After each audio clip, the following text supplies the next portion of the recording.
In the headlines, 4 female students of Zamfara State College of Arts and Science regain freedom after 6 months in captivity. Court dismisses NYSC's objection to Enugu State Governor Mba's 20 billion naira suit. House of Representatives Speaker names chairman of House Standing Committee. And on the foreign scene, Niger General Cheney named head of transitional government after coup. Well, hello there. Good afternoon and welcome to the news update on Trust TV. I'm Abdullahi Ahmed.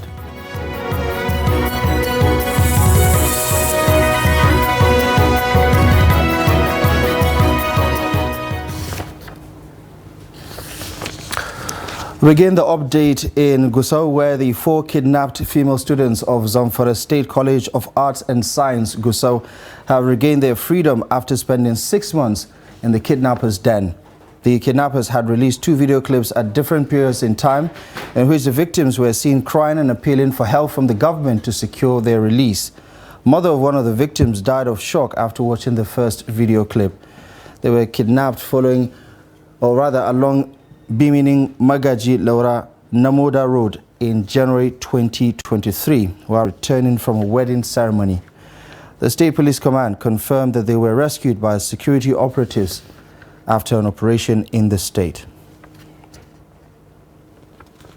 And in Osun State, the State Police Command has arrested 6 suspected armed robbers along the Oshu-Ile-Ife highway.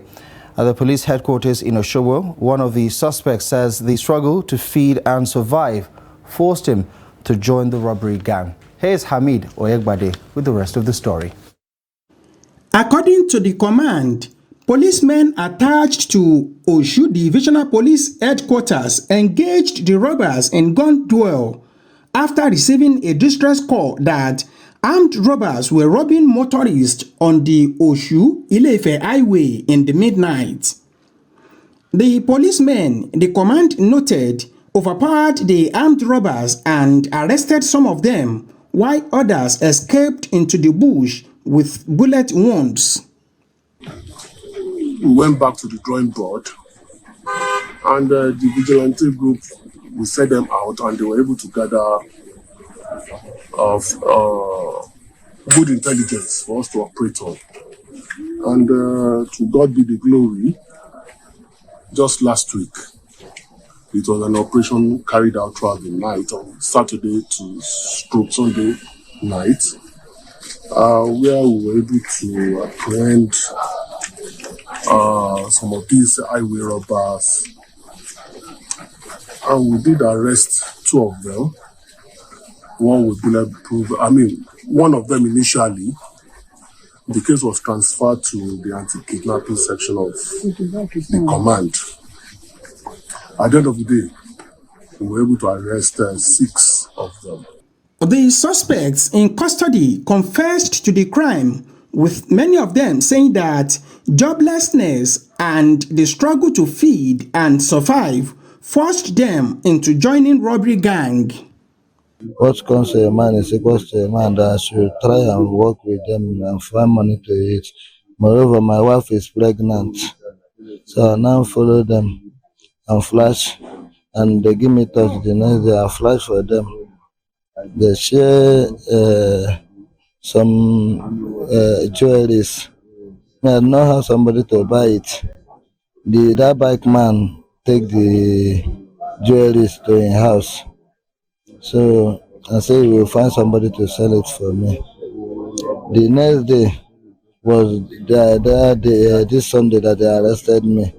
They said we should go. Then as we reach, they now bring out all this gun. The gun is not working through, but they say when the flight touch, there's somebody that will go and meet the motor. Should just show it to the motor person, but the person will look at the gun and stop.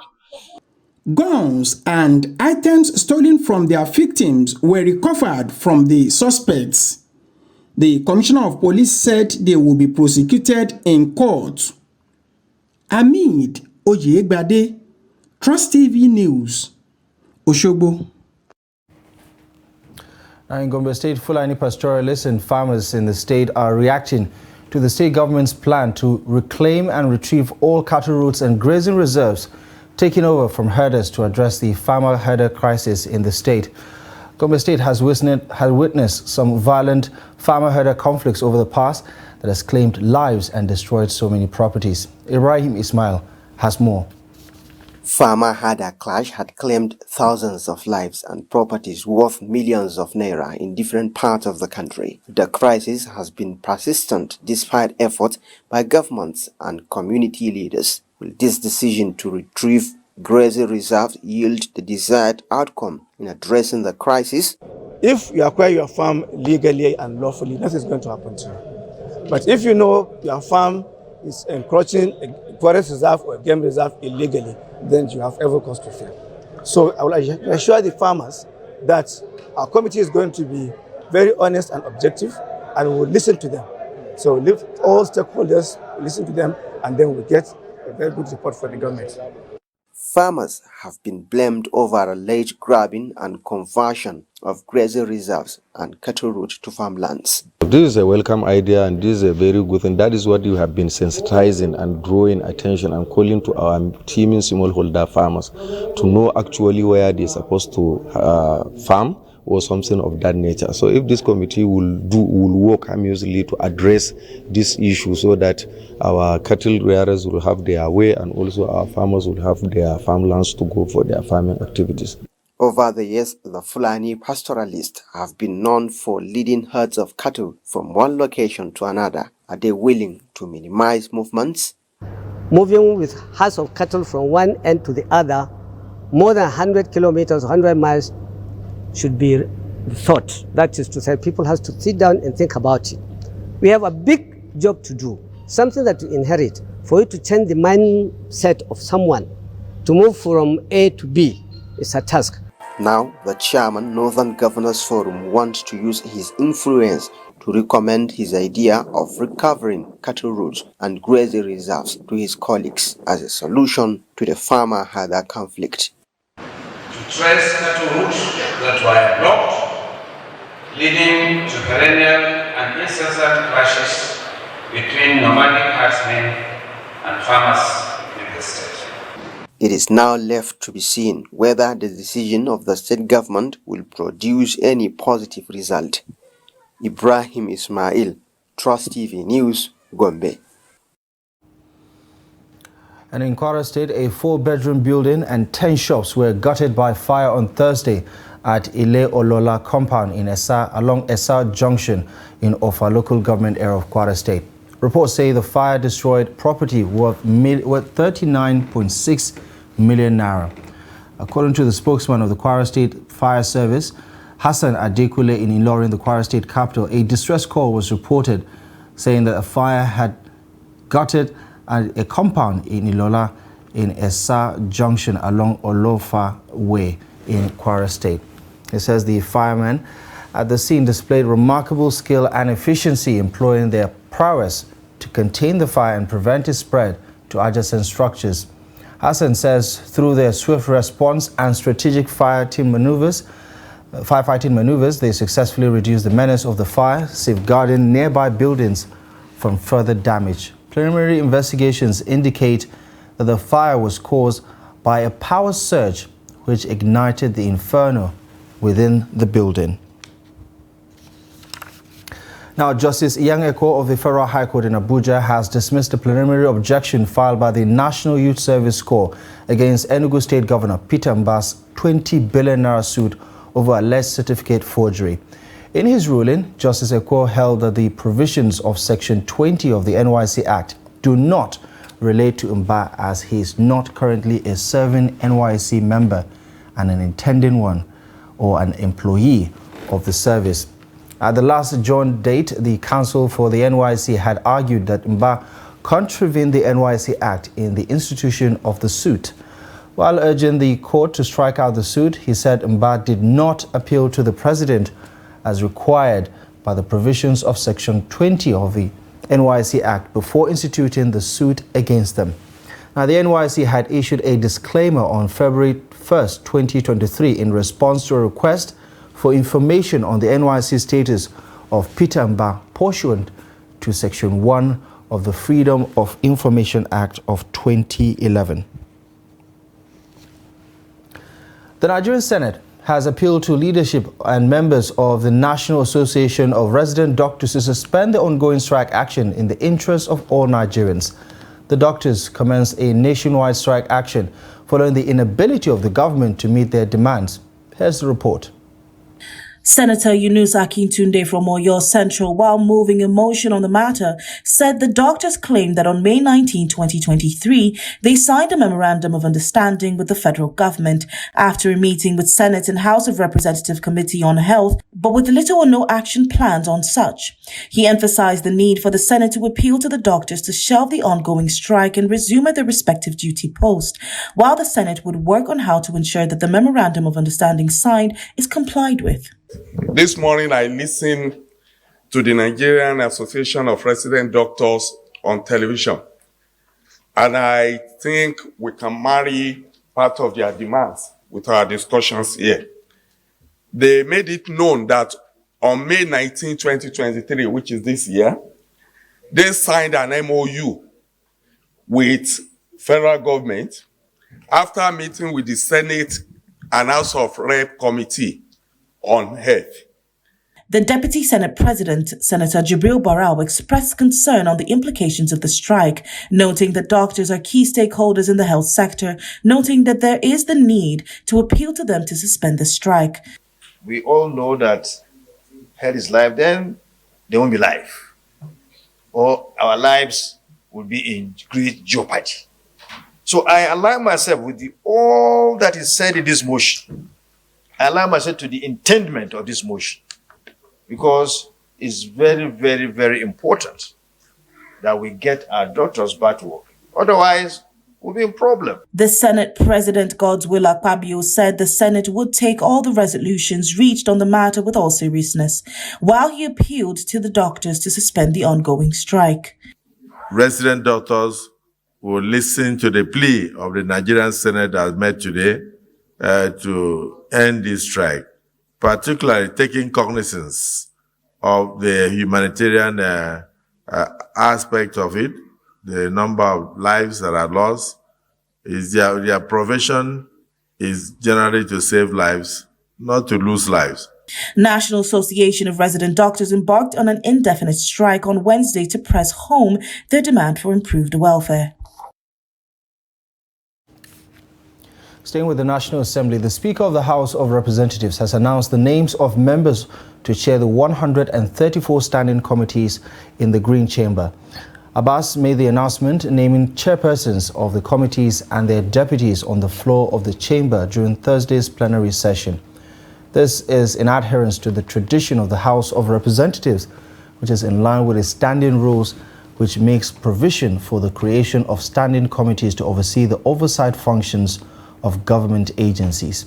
Some of the members named to chair some of the committees include Abubakar Bichi to serve as Appropriations Chairman, Baba Jimmy Benson, Defense Chairman, Mukhtar Betara is appointed FCT Chairman, Regina Akume, National Agency for Food, Drug Administration and Control, Ikenga Ugochinyere, Chairman, Petroleum Downstream, Odionosin Johnson, Chairman, Petroleum, while Ibori Shewne is Chairman, Niger Delta Development Commission. Yusuf Gagji has been named Chair, Navy, Idris Wase, Federal Character, while Bamidele Salami is to chair the Committee on Public Accounts for the House. Every committee of the House enjoys equal status, powers and privileges as mere working groups to discharge the mandate given to us by our constituents. The principle of teamwork should guide our engagement in these committees. Committee chairmen must ensure that there are functional secretariats for their respective committees. This is very crucial as the House is redefining legislative work at the committees. All committees are now required to submit regular reports of their activities to the leadership of the House on a quarterly basis. Investigative hearings, public hearings, and reports from oversight functions have to be submitted to the House in plenary for further legislative action. The House has, however, adjourned for their annual recess for the next 6 weeks. You're watching the news update on Trust TV. Still to come, we'll tell you about a casino restaurant operators decrying low patronage. Details coming up next after the break.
Welcome back to the news update on Trust TV. Here's a quick recap of our top stories at this hour.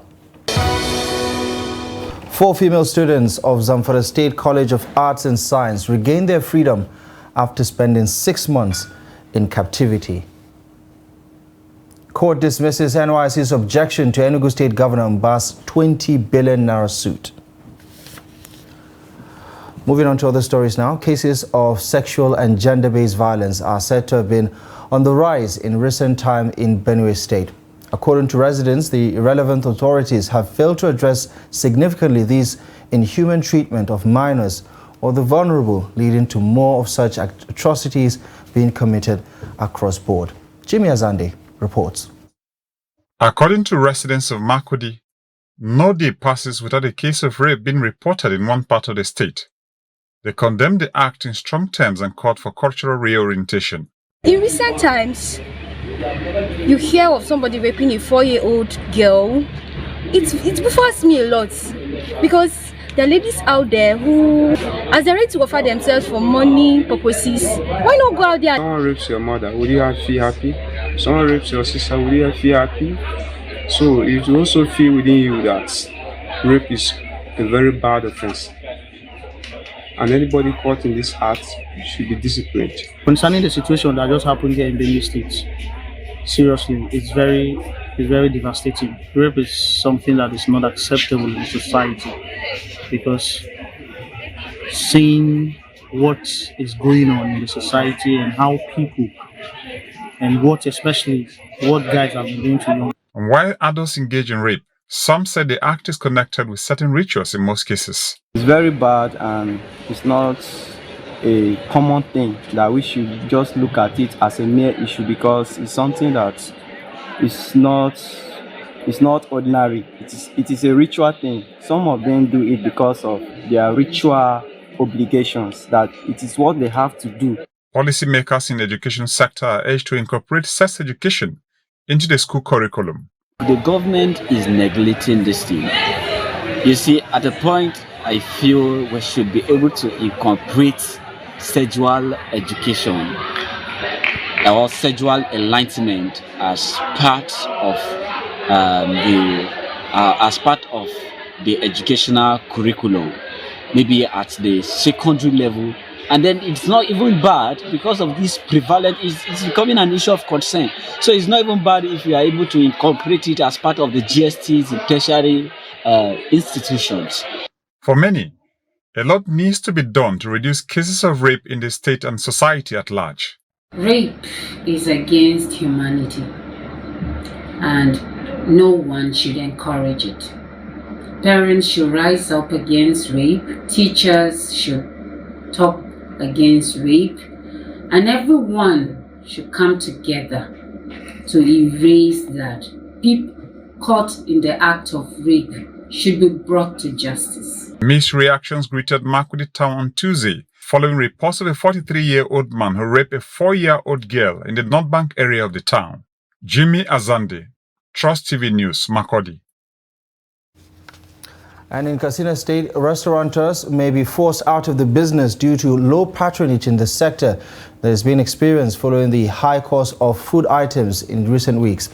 Now, according to them, the purchasing power of most of their customers has been eroded following the rising standard of living in the country, which has dealt a negative blow on their patronage level. Abdullahi Amadi visited two of the popular restaurants in Katsina State and filed in this report.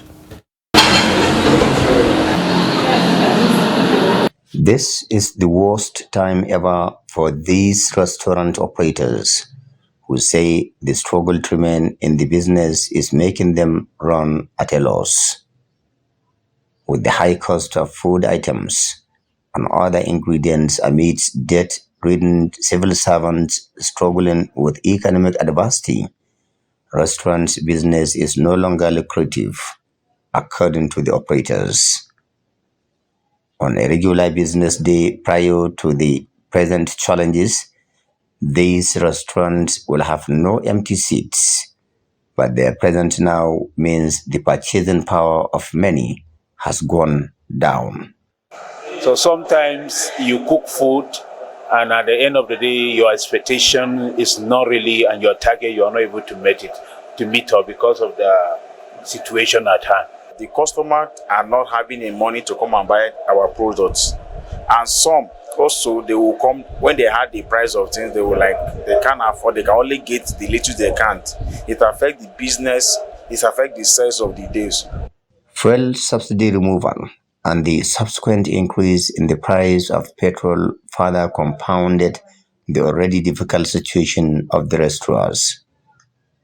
Another scenario ruining the industry is inflation and unstable taxation occasioned by inconsistent policies by revenue-generating agencies. We are surviving only by grace of God. So we are looking onto government to make a friendly environment, and also let them look into the issue of the fuel and also cost of things in the market. The increase in the price of items in the market really is biting on us. So we are only pleading on behalf of the people of the Nigeria and of citizens that the government to look into it and look a modality on how to look for a solution to step down the price of some things in the market so that they can ease both the common man and also the business man. In Katsina, operators are hopeful that one day restaurant business will go back to its glorious days. Abdullahi Ismail Amadi, Trust Television News, Katsina. Now, talking business, net foreign exchange inflow into the economy fell year on year by 2.4% to just $7.28 billion in the first quarter of the year from $7.46 billion in the first quarter of 2022, reflecting challenges in the external sector of Nigeria's economy, according to data from the Central Bank of Nigeria.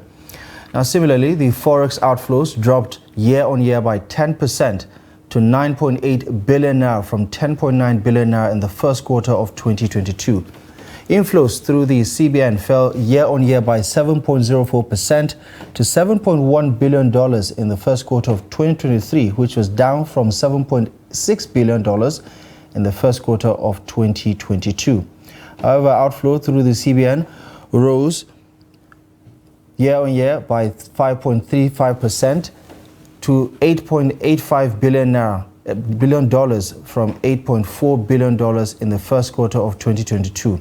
Meanwhile, CBN Forex sales at the investors and exporters window, small and medium enterprises and invisibles fell year on year by 7.3% to $4.16 billion in the first quarter of this year, down from $4.49 billion in the first quarter of 2022.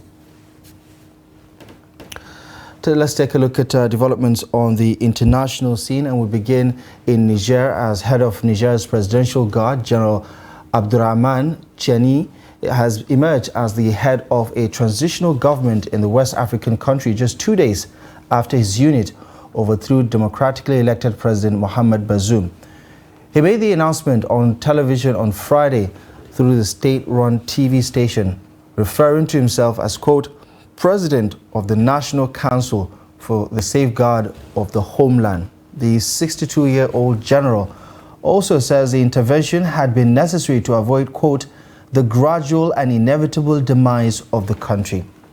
He said that while the deposed President Bazoum had sought to convince Nigerians that all is going well, the harsh reality was a pile of dead, displaced, humiliation and frustration. There was, however, no mention of a timeline for the return to civilian leadership. And United States Vice President Kamala Harris and United Nations Secretary General Antonio Guterres have expressed strong support for Nigeria's efforts towards the restoration of constitutional order in the Republic of Niger. They offered their support in separate telephone conversations with President Bola Ahmed Tinubu on Thursday evening in Abuja.